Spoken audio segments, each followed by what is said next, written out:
Hello mga best friend! Another day, another cravings na naman. At ngayon nga ay meron tayo ditong mahigit 1 kilong pugita galing pa sa Bulalakaw, di nilaangin sa amin sa Oriental Mindoro. Noon ngang nagsiswimming ang aking nanay ay lumapit aring pugita kaya naman inuwi niya din sa Kalapan. Char! Ito nga ay pagkakamura laang nabili doon sa Bulalakaw, 150 pesos nga laang ang 1 kilo.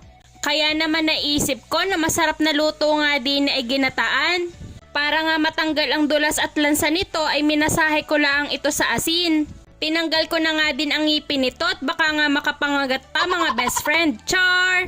Ihahanda ko nga laang muna ang ating mga pampalasa at kung mapapansin nyo nga ay medyo madami ito dahil 2 beses natin gagamitin itong mga sangkap na ito. Isa nga kapag pinalambot muna natin itong pugita at isa din kapag niluto na natin ito sa gata. Nagpirat at nagchop lang din ako dito ng bawang at ginayat ko na din itong 2 sibuyas. Ginayat ko lang din sa maninipis itong mga luya at ang iba naman ay pinirat ko na laang.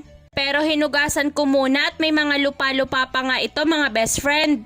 Pakukuluan muna natin ito sa pressure cooker sa loob ng 20 minutes. Iglagay nga ako ng Sprite dito at kalahating tasa ng tubig. Ilagay na din natin ang buong paminta, dahon ng laurel, bawang, pinirat na luya, sibuyas at takpan muna natin.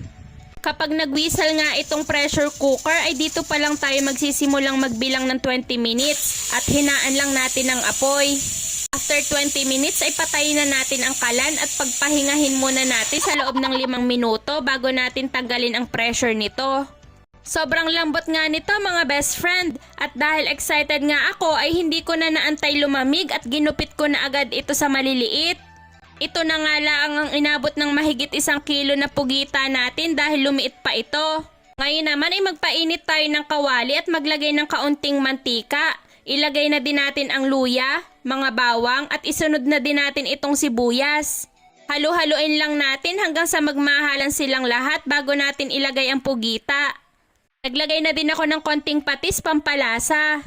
Halip na tubig ay maglalagay lang ako ng 1 tasa ng pinagpakuluan natin kanina para mas malasa ito. Hintayin lang natin kumulo at pwede na nating ilagay ang 1 tasa ng gata. Meron akong chinap kanina na siling green at ilalagay ko na din ito. Inilagay ko na din itong 1 kutsara ng chili garlic oil, 1 tablespoon ng asukal. Iglagay na din ako ng 2 kutsara ng suka. Huwag munang hahaluin at takpan muna natin.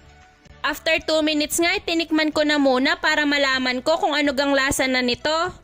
Kung nakukulangan pa nga kayo sa lasa ay magdagdag na lang kayo mga best friend. Pero para sa akin nga ay okay na ito. At ito na nga ang ating ginataang pugita mga best friend. Para sa akin nga itong mga ganitong klase ng ulam ay matipid ulamin dahil napakalasa na nito. Sa sabaw pa nga laang ay sulit na. Kaya kahit mahigit 1 tasa nga laang aring naluto na ito ay aabutin pa ata next year sa sobrang tipid. Charot! Sa inyong lugar ba mga best friend, pugita din ba ang tawag nyo dito?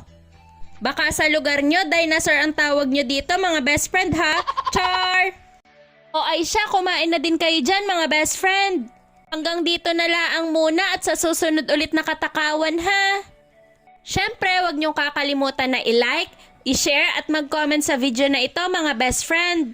At kung hindi ka pa nga naka-follow ay i-follow mo na din itong ating page. Mag-iingat kayo palagi ha. Bye!